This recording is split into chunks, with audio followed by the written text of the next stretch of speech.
শীতের শেষে বা হালকা বৃষ্টির দিনে গ্রামের ছোট ভাইদের এক হওয়া আর হুল্লোড় করা মুন্দাইল গ্রামের চেনা দৃশ্য।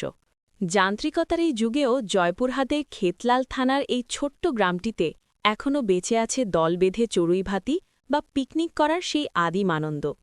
সম্প্রতি ছোট ভাইদের উদ্যোগে ডিম খিচুড়ির এক অভাবনীয় আয়োজন পুরো পাড়াকে মাতিয়ে তুলেছে।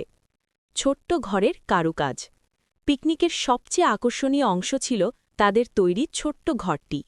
বড়দের অগোচরে বাঁশের কঞ্চি, খড় আর সুতলি দিয়ে তৈরি করা সেই কুঁড়ে ঘরটি যেন এক টুকরো ভালোবাসা। সেই ঘরের ভেতরেই বসেছে রান্নার তোড়জোড়। মাটির চুলা তৈরি করে তাতে আগুন জ্বালিয়ে ছোট ভাইদের সেই ব্যস্ততা দেখে মনে হচ্ছিল তারা যেন কোনো এক মহোৎসবে মেতেছে।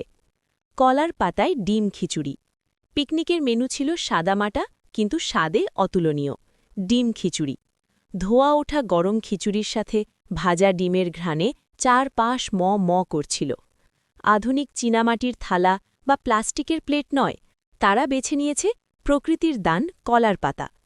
কলার পাতায় খাওয়ার মধ্যে যে আদি স্বাদ আর তৃপ্তি আছে তা অন্য কিছুতে মেলাভার। সারিবদ্ধভাবে বসে কলার পাতায় সেই খিচুড়ি খাওয়ার দৃশ্যটি ছিল দেখার মতো। ভ্রাতৃত্বের বন্ধন। এই পিকনিকের মূল উদ্দেশ্য শুধু খাওয়া নয়, বরং সবার মাঝে ভ্রাতৃত্ব আর একতা বাড়িয়ে তোলা।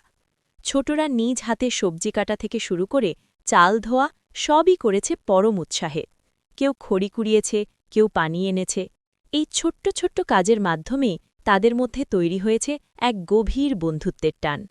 উপসংহার: মুন্দাইল গ্রামের সেই ছোট্ট ঘরের ভেতরে কলার পাতায় খাওয়া সেই ডিম খিচুড়ি কেবল একটি খাবার নয়, এটি ছিল একরাশ স্মৃতি। যান্ত্রিক জীবনে যখন শৈশব হারিয়ে যাচ্ছে,